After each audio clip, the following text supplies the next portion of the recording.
নমস্কার বন্ধুরা, আমি আজকে তোমাদের সঙ্গে একটু আলোচনা করব। এগুলো আমার জবা গাছ। এটা বিদেশি জবা, আজকে প্রথম ফুল ফুটেছে।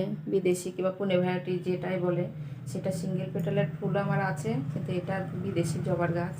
এটা দাম নিয়েছিল 250 টাকা দাম নিয়েছিল। তা আজকে প্রথম এই গাছে ফুল ফুটেছে। তো এই গাছটাও দেখাবো। আর কিছুদিন আগে যে গাছগুলো আমি তোমাদের শিকড় কাটা দেখাইছিলাম, ডাল কেটেছিলাম, সেই গাছে কচি কচি ডগা বেড়ায় ভর্তি হয়ে গেছে। তার কিছুদিনের মধ্যে সেই সকল গাছে ফুল ফুটবে। তো এই সময় খুব জাপ পোকা লাগে, কচি কচি ডগা বেড়াচ্ছে, যে কোনো পোকার উৎপাত খুব বেশি হয়, মিলিবাগ লাগে। তবে অন্য ওষুধগুলো যদি তোমরা এখন দিতে থাকো, যে পোকার অনেক ধরনের ওষুধ হয়, তো সেই ধরনের পোকার ওষুধ দিলে কি হবে, এই কচি কচি ডগাগুলো ওষুধের কারণে অনেক সময় ঝলসে যায়, পুড়ে যায়। তো সেইগুলো ওষুধগুলো তোমরা না দিয়ে ফ্রিজে থাকে এই জলগুলো, ঠান্ডা জলটা যদি তোমরা দিয়ে দিতে পারো, তাহলে কী হবে, পোকাটাও হবে না, আর জাপ পোকাটাও, যে কোনো পোকামাকড় এই জলের কারণে সেটা বেশ পরিষ্কার হয়ে যায়। জলের মধ্যে যদি একটু শ্যাম্পু দিয়ে দিতে পারো, সেটাও খুব ভালো হয়। আর এই কচি কচি ডগাগুলোতে বেশ কড়া ডোজের ওষুধটা না দেওয়াই বেশি ভালো।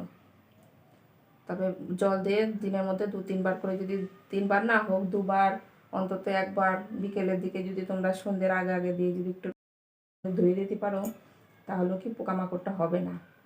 হয়তো তোমরা খেয়াল করলে না, দুটো একটা গাছে হয়তো পোকাটা লেগে গেল, তখন সেই দুটো একটা গাছের থেকেই তখন পোকাটা অনেক পরিমাণে গাছের তখন ছড়াই যাবে। তো এই সময় তো কোনো সেরকম পরিচর্যাও করতে হয় না, প্রত্যেক দিন গাছের টবের মাটিতে জলও দিতে হয় না। আমাদের এখনও শিকড়গুলো যে কাটাই ছাটাই করেছিলাম, শিকড়গুলো কচি কচি শিকড়গুলো বেশ বেরাচ্ছে। তো এই সময় তখন যখনই তোমরা জল দাও, টবের মাটিটা সাইড দিয়ে একটু খুঁড়ে নিয়ে দেখে তারপরে তোমরা জল দিও। আর অতিরিক্ত জল যদি তোমরা দিতে থাকো, তাহলে কি হবে, আমার ছাদের শেড নাই, খোলা ছাদের তলে আমি গাছগুলো এখন করি, তাহলে বেশি জল দিলে কি হবে, নতুন নতুন যে শিকড়গুলো এখন ছাড়ছে, সেই অতিরিক্ত জলের কারণে শিকড়গুলো নষ্ট হয়ে যাবে। তার জন্য এখন সবে শিকড়গুলোও ছাড়ছে, তার উপরেও কচিও পাতা বেরাচ্ছে। তবে জলটা একটু গোড়াতে কম দিয়ে, যখনই গাছটাতে বেশ ধুয়ে পরিষ্কার করে দিবা, সেই জলটায় যেটুকুনি গোড়াতে যাবে সেটাতেই যথেষ্ট। 3-4 দিন পর পর টবের মাটিতে তোমরা জল দাও।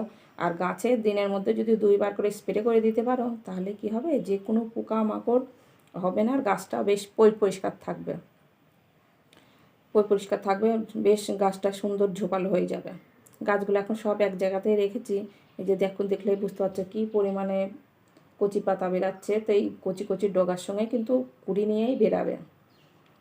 তো সেই সময় তখন গাছগুলোতে জল তো স্প্রে করে দিতে পারো। আর তোমাদের কাছে যদি NPK 19-19 থাকে, তাহলেও তোমরা গাছের পাতাতে যদি স্প্রে করে দিতে পারো, তাহলে গাছটা কী হবে, বেশ ঝোপালো, বেশ ভালো হবে। যেটা জলে গুলিয়ে দেয় NPK 19-19 অথবা NPK 20-20, এই দুটোর মধ্যে যে কোনো একটা থাকলে পরে তোমরা গাছে স্প্রে করে দিতে পারো। আর টবের মাটিতে তো আমাদের প্রচুর পরিমাণে খাবার আছেই, টবের মাটিতে এখন আর কোনো খাবার দেওয়ার দরকার নাই। আর কিছুদিন পর থেকেই পাতলা করে একটু সর্ষের খোল, বেশ 250 গ্রাম সর্ষের খোল আমি 10 লিটার জলে গুলিয়ে নিয়ে, যে জলটা হয় পাতলা করে, সেই জলটা তখন এই ভাতের মাড়ের সঙ্গে ভিজিয়ে সেইটা তখন টবের মাটিতে দিয়ে দিই। তোমরা যদি 15-16 দিন পর পর যদি সর্ষের খোলটা একটু দিতে থাকো, তাহলেও গাছের ডগাগুলো বেশ তাড়াতাড়ি বেরাবে আর বেশ ঝোপালো হয়ে যাবে। আর তারপরে সর্ষের খোল দেওয়ার সপ্তাহখানেক পরে তোমরা একটু লাল পটাশ জলে গুলিয়ে নিয়ে সেইটা প্রত্যেকটা গাছে দিয়ে দিতে পারো। তাহলে কি হবে, টবের মাটিতে ভরপুর তোমাদের কুড়ি চলে আসবে। সে না দিলেও কুড়ি আসবে, তাও যদি একটু পটাশ সার দিয়ে দাও, তাহলে কি হবে, ফুলের পরিমাণটা বেশি হবে, কুড়ির পরিমাণটা বেশি হবে। এই নতুন নতুন ডগাতে প্রচুর পরিমাণে কুড়ি হবে। আর তোমরা যদি পটাশ সারটা না দিতে চাও, শুধু হয়তো সপ্তাহে সপ্তাহে খোল পচা জল দিতে থাকো, তাহলে কিন্তু গাছটাই তোমাদের সুন্দর ঝোপালো হয়ে যাবে, কিন্তু ফুলের পরিমাণটা খুবই কম হবে। তো আমাদের গাছ করা যে উদ্দেশ্যে, আমরা ফুলও নেবো, বেশ গাছটাও সুন্দর থাকবে, সেই উদ্দেশ্যে আমাদের গাছ করা। তো তোমরা এটা করতে পারো। লাল পটাশের দামটাও খুব একটা বেশি নেয় না, তো সেটা তোমরা করতে পারো। এই যে টবের মাটি দেখলেই বুঝতে পারছো কত পরিমাণে ঝুরঝুরে আছে, গাছগুলো খুব সুন্দর হয়ে আছে। তো এই সময় জলটাই তোমরা ঠিক করে দিও। আর টবের মাটিতে অতিরিক্ত জল দিতে যাও না। আর এটা তোমরা দেখলো, এটা গ্রাফটিং করা গাছ, এটা আমার বিদেশি জবার একটা গাছ আছে, আমার দেশি জবার সঙ্গে গ্রাফটিং করেছিলাম। এই যে এখানে তোমরা দেখলেই বুঝতে পারছো, এটা আমার লক্ষ্মী জবার গাছ। নিচে আছে আমাদের দেশি জবা, আর উপরে আমি লক্ষ্মী জবার সঙ্গে গ্রাফটিং করেছি। তো এই সকল গাছে দেখছি যে খুব ভালোই হচ্ছে।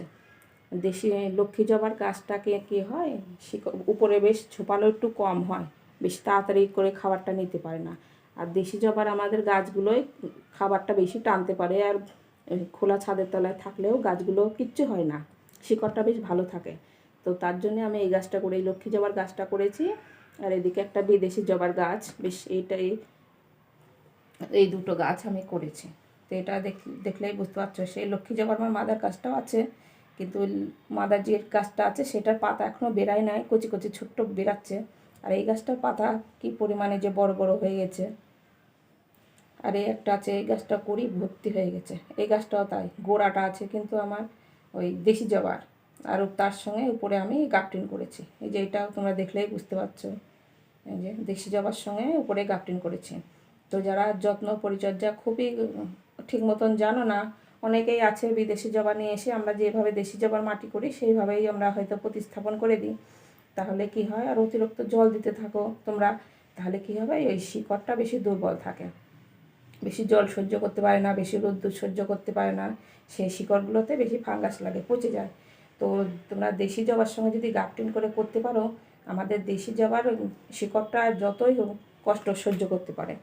জল বৃষ্টি যে কোনো খাবার, জৈব খাবার, রাসায়নিক খাবার, যে কোনো জিনিস দাও তোমরা বেশ ঠিকঠাকভাবে নিতে পারে, নিয়ে তখন উপরের গাছটা বেশ সুন্দর ঝোপালো হয়ে যায়। তার জন্যই দুটো গাছ আমি করেছি।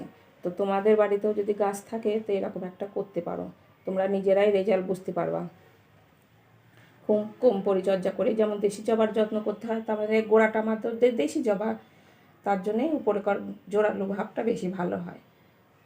তো এইভাবে করে তোমরা পরিচর্যা করতে পারো। গাছগুলো কী পরিমাণে করি এসেছে, কত সুন্দর গাঢ় সবুজ হয়ে আছে। আর আমাদের বর্ষা শুরু হয়ে গেলে তো গাছের মাটি, গাছগুলো এমনিতেই খুব সুন্দর হয়ে থাকে।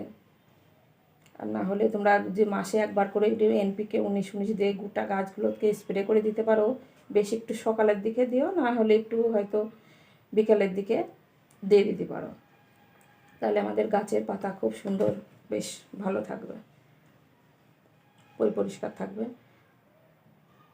তো এইভাবে তোমরা পরিচর্যা করো, তোমাদেরও গাছগুলো খুব সুন্দর হবে।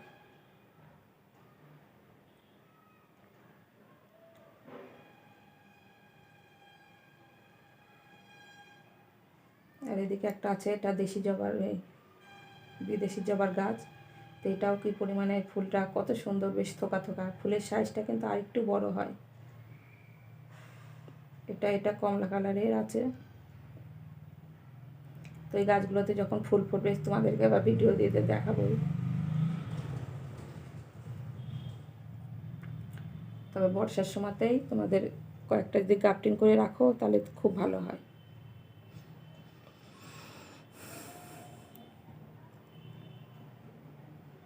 বিদেশি জবার এইগুলোতে কি করতে হয়, একটু বেশ যত্ন পরিচর্যাটা আমাদের দেশি জবার মতন না।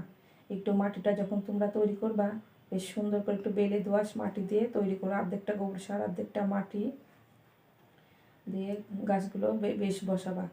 তার মধ্যে একটু মাঝে সাঝে হিউমিক অ্যাসিডটা যদি দিতে থাকো, হিউমিক অ্যাসিড দিলে যে কোনো খাবারটা বেশ তাড়াতাড়ি নিতে পারবে।